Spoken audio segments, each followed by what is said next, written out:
Porfirio Díaz, el mixteco casi puro cuya biografía se confunde con la historia de México, nació en la ciudad de Oaxaca en 1830. A los 3 años pierde a su padre y muy pronto toma la responsabilidad de la familia, con sus grandes habilidades manuales.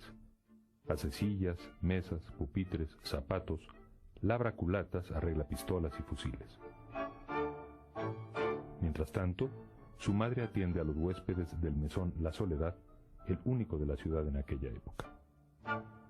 En 1843, comienza sin gran provecho estudios en el Seminario Conciliar y después en el Instituto de Artes y Ciencias, donde estudia leyes y trabaja como bibliotecario. Pero su mayor sueño es ser soldado. Aunque tiene como pariente y protector a un alto funcionario eclesiástico, rompe muy joven con el clero y se pasa del lado de los liberales, donde se acerca a Benito Juárez y a Marcos Pérez, su nuevo protector. En 1855 vota públicamente en contra de Santa Anna y ese mismo año se convierte en el jefe político de Ixtlán. Allí organiza el gobierno, la hacienda y la milicia locales. Durante la Guerra de Reforma es gobernador de Tehuantepec, cargo fundamental para su aprendizaje político y el contacto con sus raíces indígenas. Un viajero francés, Etienne Brasseur, lo ve por primera vez y comenta: su aspecto y su porte me impresionaron vivamente. Ofrecía el tipo indígena más hermoso que hasta ahora he visto en todos mis viajes. Alto, bien hecho, de una notable distinción, su rostro de una gran nobleza. Aquel viajero veía a Porfirio con una mujer alta de apenas 16 años. Era una indígena zapoteca, elegante y bella. Esta mujer, a la que los indios veneraban como a una reina, y cuyo nombre era Juana Catarina Romero, fue probablemente un gran amor de Porfirio Díaz. Según una leyenda, Díaz logró que la empresa del ferrocarril transísmico desviara la vía hasta hacerla pasar a 2 metros del chalet de estilo francés, construido especialmente para Juana. Aquella indígena portentosa había aprendido a leer y escribir a los 30 años y su primer libro de lecturas fue un manual de urbanidad. Soltera permanente, autoridad indiscutida del istmo, cacica dulce y firme, dirimía conflictos y quitaba jefes políticos. Dueña de comercios y trapiches, exportadora de azúcar y fundadora de escuelas, mandó reconstruir la antigua catedral, el cementerio y el convento. Como Porfirio, ella también buscaba el progreso material de su región. Díaz organiza el Batallón Independencia, un ejército personal de fieros juchitecos a los que se ha ganado mediante el cálculo y el halago. Combate y convive con sus soldados en la región. Es herido de bala, sufre peritonitis, instala una fábrica de parque, emprende obras civiles y fusila con liberalidad a sus prisioneros. Se vuelve un experto en escaramuzas, en súbitos ataques y en emboscadas, pero sobre todo, afina su instinto de manejar hombres, de adivinar pasiones y ambiciones y de aprovecharlas. En 1860, a sus 30 años, sale por primera vez de Oaxaca para regresar, con el triunfo liberal, como diputado por el distrito de Ixtlán. En la batalla del 5 de mayo contra los franceses, Díaz toma la iniciativa, desobedece a Zaragoza y es un factor importante en la victoria.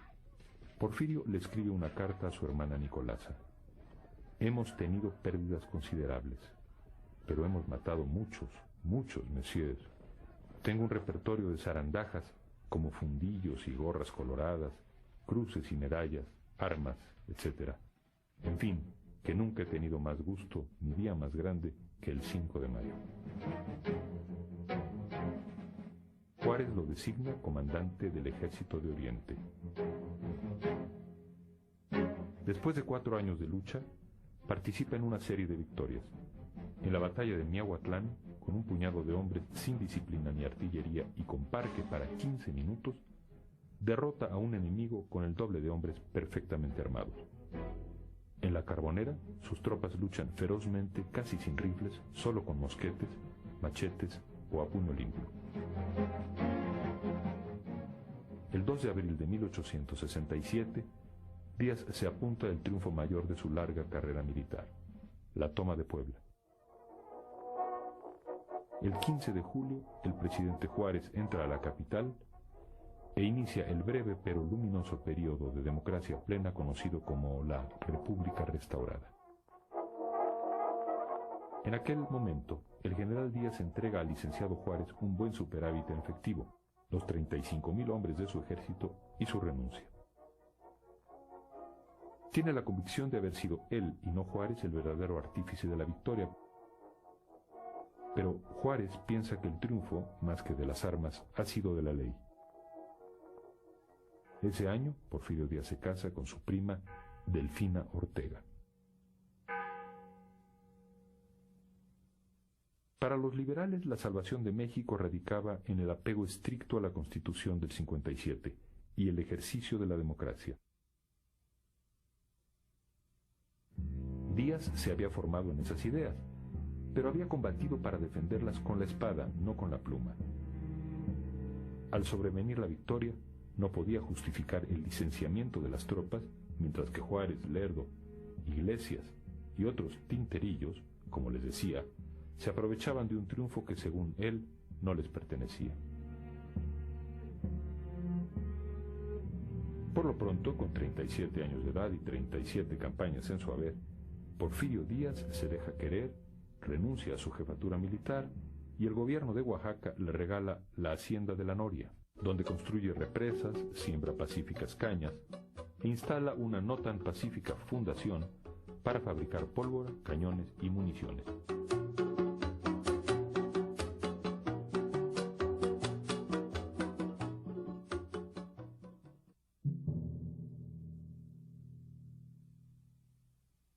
En 1871, Porfirio Díaz trata de llegar al poder por la vía democrática, pero pierde las elecciones ante Juárez y Lerdo. Cansado de esperar y harto de los manejos políticos de la facción juarista que pretende mantener el control, casi para siempre, Díaz y su amplia coalición de abogados y soldados toman el camino tradicional de los políticos mexicanos de entonces, la revuelta. Alega fraude en el proceso electoral y se lanza a la rebelión de la Noria. Su plan a la letra dice: no permitamos que ningún ciudadano se perpetúe en el poder y esta será la última revolución. En esos momentos lo sorprende la muerte de Juárez. Lerdo es ahora el presidente constitucional y a Díaz no le queda otra que acogerse al armisticio. Se retira a Tlacotalpan, donde nacen sus hijos Porfirio y Aurora Victoria Luz. Pero aquella quietud jarocha no duraría mucho. En enero de 1876, Díaz vuelve a rebelarse. Lanza el plan de Tuxtepec e inicia la revuelta desde el norte del país. Después de algunos reveses, la rebelión triunfa con la batalla de Tecoac. Lerdo peregrina hasta Acapulco, en donde se embarca hacia el destierro neoyorquino del que nunca regresará. José María Iglesias, presidente de la Suprema Corte de Justicia, reclama para sí la presidencia de la República, pero Porfirio Díaz opina que la legalidad es cuestión de pastelería y el poder cuestión de armas. Y en efecto, toma posesión de la presidencia de la República el 26 de noviembre de 1876.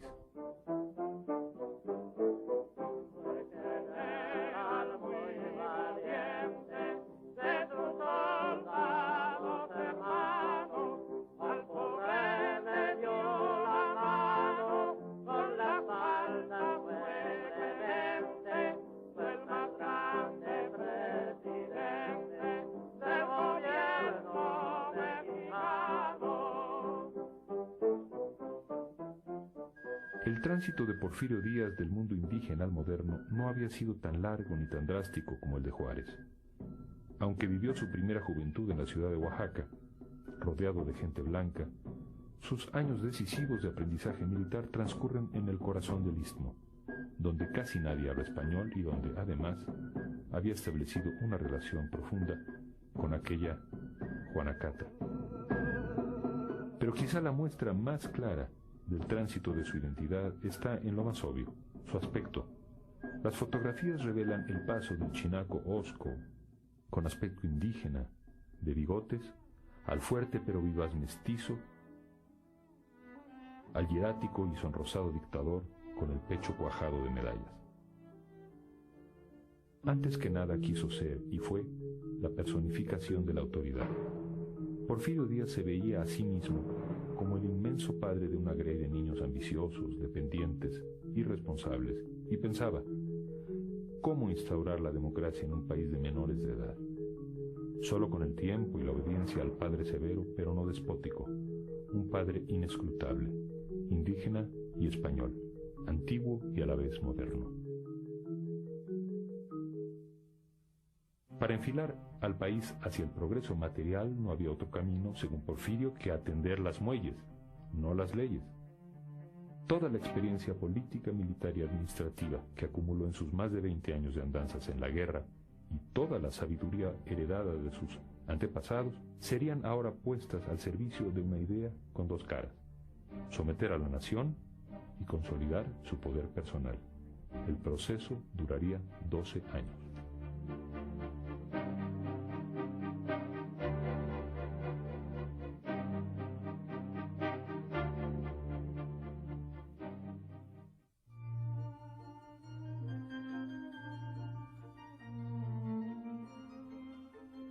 Ante todo, era esencial la pacificación del país. Porfirio lo consiguió por medio de la represión. Fuimos duros, algunas veces hasta llegar a la crueldad, declaró. Fue mejor derramar un poco de sangre para salvar mucha. La sangre derramada era mala sangre, la que se salvó, buena. Buena o mala, Porfirio necesitó sangre fría para enviar a Luis Mier y Terán, gobernador de Veracruz, que había apresado a unos supuestos sublevados lerdistas, un telegrama que decía simplemente: mátalos en caliente.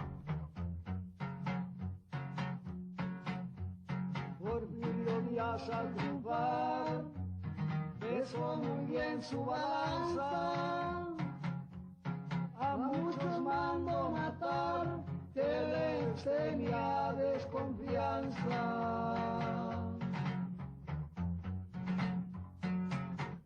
Como pieza clave de la pacificación, Porfirio consolidó un cuerpo tristemente célebre: los rurales.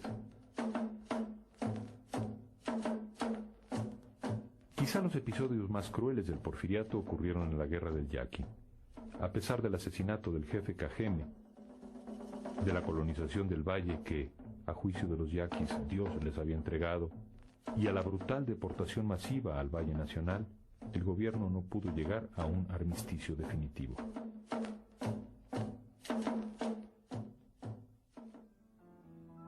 En política no tengo amores ni odios, decía Porfirio, y era cierto. Al grupo de amigos que lo secundó en la revuelta de Tuxtepec les pagó con ingratitud. Casi todos tuvieron puestos en el primer gabinete, pero con el tiempo se le fueron olvidando. Cuando llegó el momento de la nueva elección, Porfirio eligió al primer tapado de la historia mexicana. Su fiel compadre, el manco Manuel González. El propósito, claro, era poner a González para que González lo repusiera a él. El sufragio efectivo y la sí reelección fueron otras riendas de las que se valió Porfirio Díaz. La Constitución del 57 consentía la reelección indefinida y sin cortapisas. En abril de 1877, Porfirio había elevado a rango constitucional el lema de su revolución: no reelección, inmediata. En 1884, Porfirio es el tapado de sí mismo. En 1890 se admite la reelección indefinida y por fin en 1892 se vuelve al texto original de la Constitución del 57.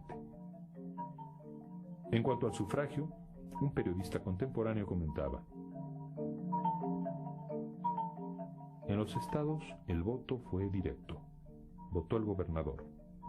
Le faltó agregar, previa autorización del presidente.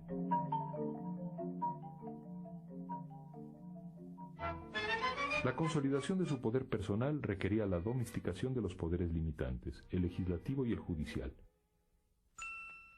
Porfirio corrompió al legislativo, volviéndolo una pieza al servicio del ejecutivo.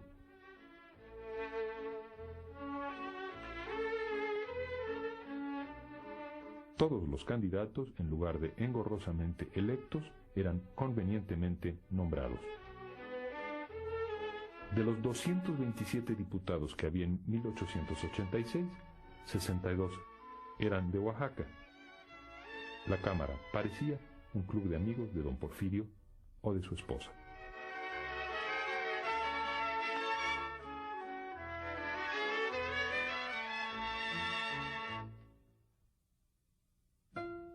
También a los magistrados los nombraba don Porfirio. En el Poder Judicial prosperó el tráfico de influencias, las sesiones secretas, la incompetencia y el servilismo. Se avanzaba mucho y bien en la elaboración de leyes y códigos, pero se violaba la ley que reglamentaba la vida entre los individuos y el poder, la Constitución. El ejército era un potro más que había que domar. Porfirio dividió la República en 12 zonas militares y creó dentro de estas más de 30 jefaturas de armas. Cuando no podía neutralizar a los generales, los atraía con pan, concesiones mineras, ferrocarrileras, forestales, o les daba palo, amenazas, vergüenza, ostracismo. Sin embargo, lo cierto es que Porfirio no necesitó usar mucho la fuerza. La muerte natural se había ocupado de casi todos sus compañeros. A fin de siglo, Porfirio era de hecho un veterano del ejército. Ni siquiera esa gran virtud política que menciona Maquiavelo le faltaba, la buena fortuna. A diferencia de Juárez y Lerdo, que se habían empeñado en limitar los fueros del clero, Díaz buscó la conciliación. Era masón del grado 33 y en su momento había sido un furioso comecuras, pero los tiempos eran otros. Para ello se valió de su amigo, el sacerdote poblano Eulogio Guilou, quien, en 1881, da la bendición a 2 dispares tórtolos, Porfirio Díaz, viudo de 51 años, y Carmelita Romero Rubio, soltera de 17 años de edad. En 1887 es Díaz quien da la bendición al nombramiento de Guilou como primer arzobispo de Oaxaca.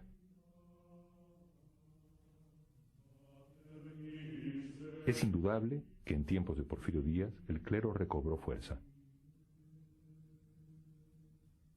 Los obispos secundaron la obra pacificadora de Díaz y en el Quinto Concilio Provincial Mexicano ordenaron a los fieles a obedecer a las autoridades civiles.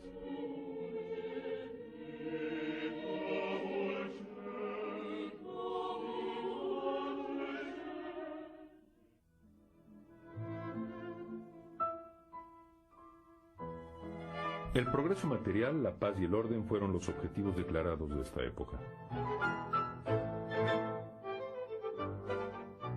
Los dos últimos eran de la competencia exclusiva del caudillo y sus riendas, pero la promoción del primero fue compartida por el presidente con su ministro de Hacienda, José Yves Limantour.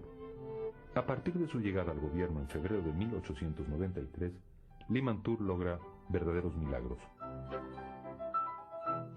Reduce sueldos, sacrifica prebendas, logra abolir las alcabalas, reorganiza el sistema monetario y bancario, reconvierte todas las deudas, duplica el valor de los bonos mexicanos en Europa y nivela en 1894 los presupuestos. Al año siguiente obtiene el primer superávit de la historia independiente de México.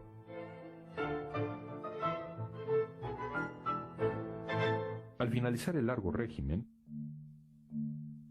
el progreso material parecía inobjetable y lo era.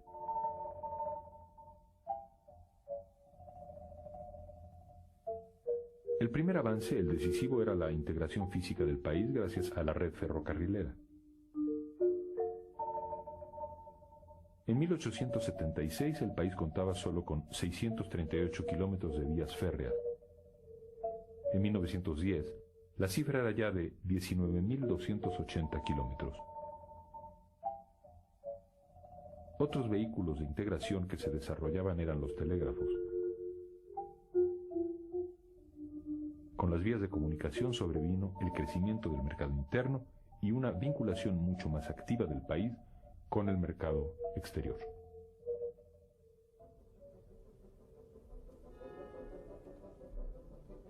Hacia 1910 México contaba con 5.500 fábricas de toda índole.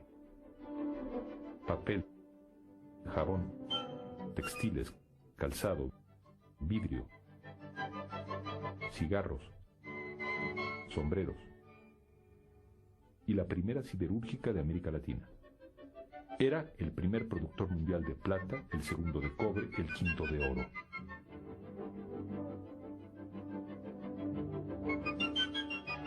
Con el siglo XX comenzaban también las primeras explotaciones petroleras que pasarían de 8.000 barriles en 1900 a 8.1 millones de barriles en 1910.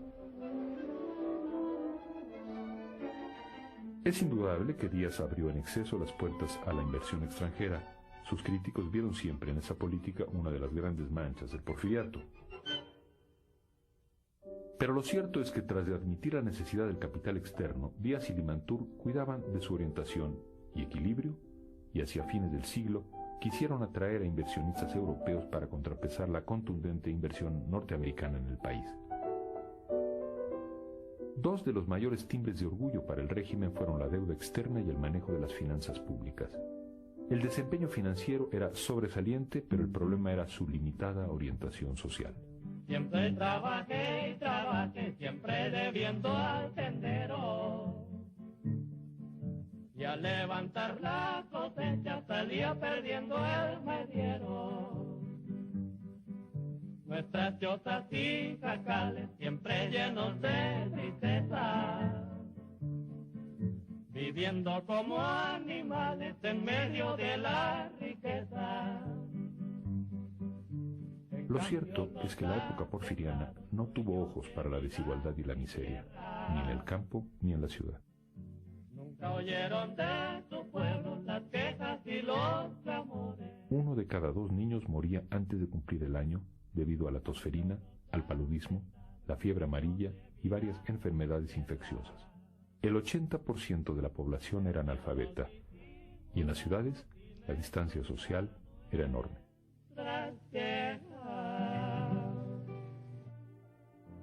En las viejas casonas del centro de la capital o en los palacetes afrancesados de las colonias Juárez, Santa María o Roma,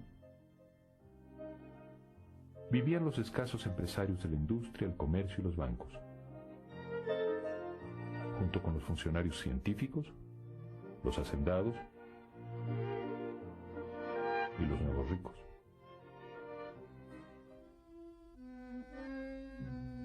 No muy lejos de ella, fue creciendo una clase media urbana, hija no tanto del progreso material como del erario público. La pirámide social urbana descansaba en la clase obrera compuesta por cerca de 1 millón de personas hacinadas en los barrios pobres de la ciudad, con sus calles polvorientas o lodosas según la temporada, donde el paisaje de niños semidesnudos, perros callejeros, montañas de basura y las imprescindibles pulquerías jamás variaba.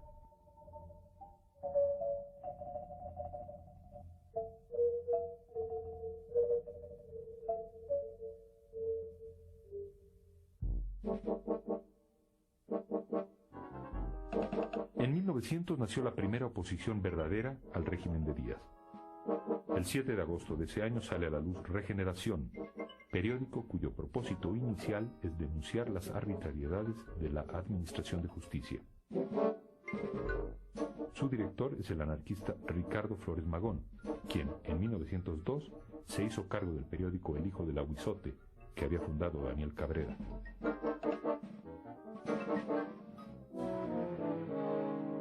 El 5 de febrero de 1903, en el aniversario de la promulgación de la Constitución, los hermanos Flores Magón despliegan una manta desde uno de los balcones del edificio del periódico. La frase "La Constitución ha muerto" le costará a Ricardo algunos meses de exilio forzado en los Estados Unidos.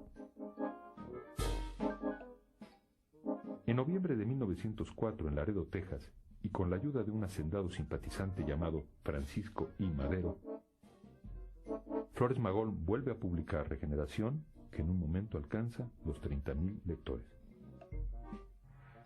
En julio de 1906, el grupo publicaría el programa del Partido Liberal, documento notable que, presagiando épocas futuras, exige además de reivindicaciones políticas, mejoras inmediatas en la vida de obreros y campesinos. En aquel momento, un punto de conflicto fue el mineral de Cananea al norte de Sonora. La Cananea Consolidated Copper Company funcionó como un típico company town, complejo agroindustrial y minero. Bajo las órdenes del coronel William Greene, trabajaban poco más de 5.000 mexicanos y más de 2.000 extranjeros, en su mayoría estadounidenses. Los trabajadores norteamericanos realizaban trabajos especializados y ganaban mejor que los mexicanos, quienes no tardaron en manifestar su descontento. Se dice que el gobernador de Sonora, Rafael Izabal, llegó a justificar la diferencia de salarios por el hecho de que las prostitutas norteamericanas cobraban más que las mexicanas. A mediados de 1906, 3 trabajadores mexicanos de Cananea y militantes del Partido Liberal, Esteban Vaca Calderón, Manuel M. Diegues y Lázaro Gutiérrez de Lara, redactaron un pliego petitorio sobre las condiciones de contratación individual. Aunque Greene, el presidente de la empresa, hace leves intentos conciliatorios, los obreros insisten en sus demandas y organizan una marcha. El lema de sus pancartas es contundente: 5 pesos y 8 horas de trabajo. Al pasar frente a la maderería de los hermanos Metcalf, mayordomos norteamericanos, los reprimen. Comienza el motín y la balacera. Greene pide al gobernador de Sonora, Izabal, que envíe tropas para controlar el conflicto, pero debido a la lejanía, el gobernador permite la entrada de 200 voluntarios estadounidenses, comandados por 5 oficiales del regimiento de Rangers de Bisbee, Arizona, tras tomarles juramento como reclutas sonorenses. Sin embargo, los enfrentamientos continúan hasta la llegada de las tropas regulares mexicanas al mando del general Luis Torres. Torres impone un orden marcial en la zona, ordena la reanudación de labores, so pena de enviar a los insumisos a pelear con los yaquis, y envía a Diegues y a Vaca Calderón a la prisión de San Juan de Ulúa. Los mineros volvieron a su trabajo sin lograr la satisfacción de sus demandas, y pasaría mucho tiempo antes de que se revelase el sentido histórico de aquella huelga. Don Porfirio, siempre preocupado de que no se le alborotara la caballada, encomendó a un abogado que respetaba, Rafael Zayas Enríquez, la elaboración de un informe. Aparentemente, el presidente monarca, como un nuevo Luis XVI, preguntó: ¿es esto una revuelta? No, señor, contestó Zayas Enríquez. El movimiento actual no es aislado, ni está circunscrito a la clase obrera. Que hay algo grave es cosa segura. Cuando la idea revolucionaria es tan avanzada que frisa en un hecho, la única manera de dominarla es encabezarla. Zayas Enríquez tenía razón. El descontento avanzaba. A fines de 1906, 7.000 obreros textiles afiliados al segundo gran círculo de obreros libres de Puebla y Veracruz se declaran en huelga. Hay ejecuciones sumarias, persecución, terror. A los dirigentes huelguistas que sobreviven se les confina en San Juan de Ulúa. El diario católico El Tiempo comenta: la mina se está socavando debajo del suelo. Tarde o temprano reventará con furibundas explosiones. Igual que en Cananea, los obreros de Río Blanco volvieron al trabajo insatisfechos, temerosos y heridos. ¿En qué se había distinguido su huelga de las muchas que hubo durante la época del Porfiriato? Quizá, más que un anuncio de sucesos por venir, Río Blanco presagiaba ideas futuras.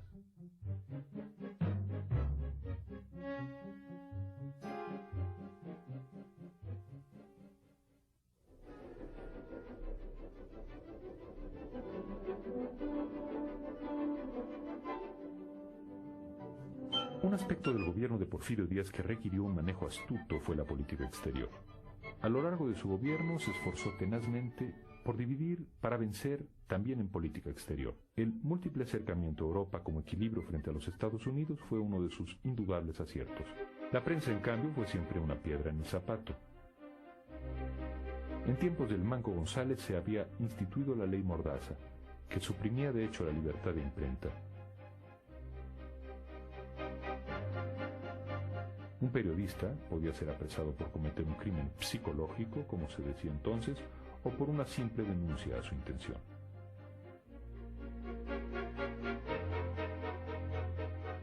Así fueron a la cárcel incontables ocasiones las voces que se atrevieron a disentir del dictador. El método de Díaz era, como en todo, tirar de la rienda, no cortarla. Ese gallo quiere maíz, solía decir cuando escuchaba a los intelectuales, y de inmediato les arrojaba una curul o un pequeño puesto.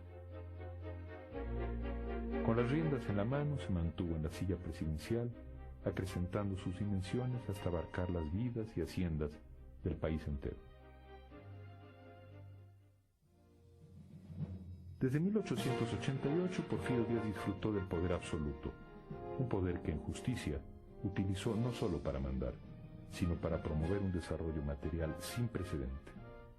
Pero los viejos liberales seguían pensando que el sacrificio de la democracia era inadmisible y a la larga insostenible.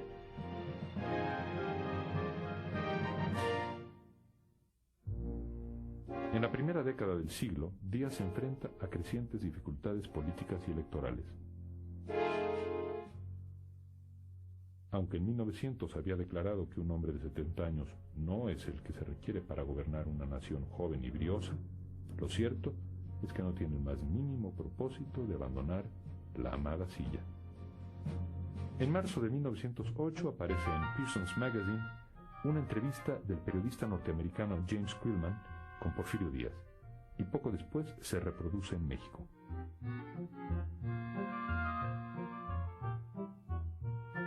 Su contenido sorprendió a la opinión pública de entonces y ha intrigado a varias generaciones de historiadores. En la entrevista, Díaz declara: «He esperado pacientemente el día en que el pueblo de la República Mexicana estuviera preparado para escoger y cambiar a sus gobernantes en cada elección, sin peligro de revolución armada y sin daño para el crédito y progreso nacionales. Creo que ese día ha llegado ya. Cualesquiera que sean las opiniones de mis amigos y partidarios, me retiraré del poder al terminar el actual periodo de gobierno y no serviré de nuevo. Daré la bienvenida a un partido nuevo de oposición en la República Mexicana. Si aparece, lo veré como un bien, no como un mal». Aunque es imposible saber hasta qué punto creía en sus propias palabras, la entrevista con Quillman es un momento clave, porque en ella Díaz concede en público lo que en privado y sin riesgo había concedido a Justo Sierra: la imposibilidad de justificar frente a sí mismo su permanencia en el poder, más que como una sucesión de casos de fuerza mayor. No solo los mexicanos tomaron al pie de la letra la entrevista a Díaz-Quillman, también el gobierno norteamericano. Theodore Roosevelt primero y más tarde el presidente Taft ven con malos ojos la reelección. Díaz era, y había sido siempre, demasiado independiente, coqueteaba con Japón, favorecía a las compañías petroleras inglesas y apoyaba a los gobiernos antiyanquis de Nicaragua. Pero algo más avanzaba en detrimento de don Porfirio: la edad, no solo la suya, sino la de todo su cuerpo político, cuya edad promedio era de 70 años. Y sin embargo, don Porfirio quería detener el tiempo y recoger los aplausos universales en las fiestas del centenario.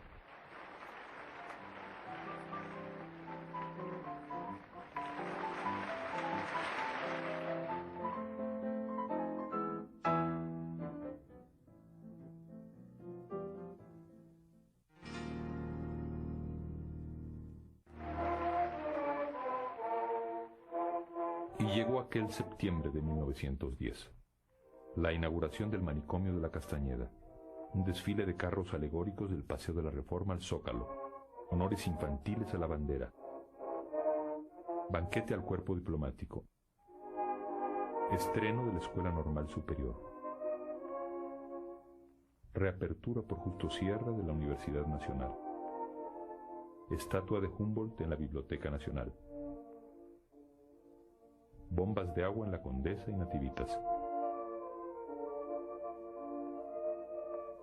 Porfirio Díaz cumple 80 años y México apenas 100. Hay desfiles, representaciones históricas y recepciones en el Palacio Nacional. El 16 se inaugura el Monumento a la Independencia. El 18 el Hemiciclo a Juárez. La fiesta y la cohetería siguen en la provincia y en la capital hasta confundirse con otro estruendo, no de artificio, sino de verdad, la revolución.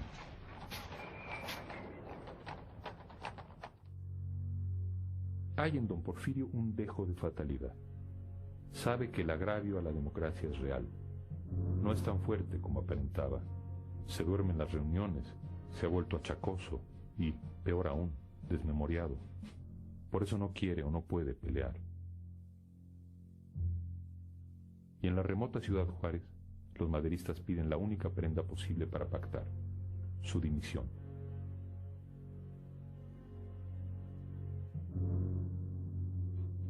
El 25 de mayo de 1911, Porfirio Díaz redacta su renuncia.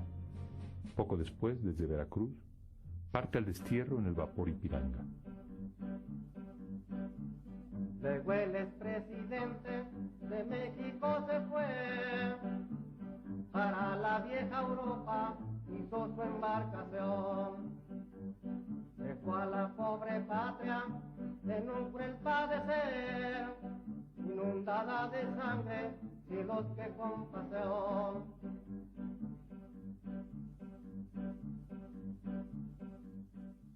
En Francia lo visita el escritor Federico Gamboa, a quien le confía por fin una intimidad.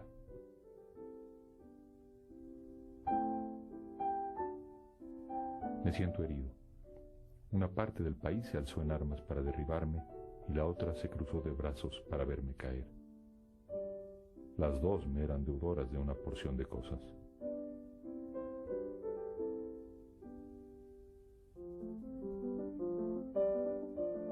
Europa veneró a Porfirio Díaz como a uno de los últimos héroes románticos. Pero el héroe de la paz, orden y progreso terminó sus días no como Juárez, lleno de gloria, sino olvidado, lejos de su país, de la Oaxaca que anhelaba.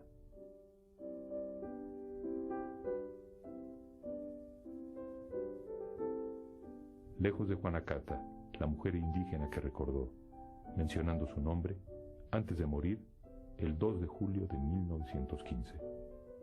Actualmente, sus restos aún exiliados yacen en una simple tumba en el cementerio de Montparnasse, en París.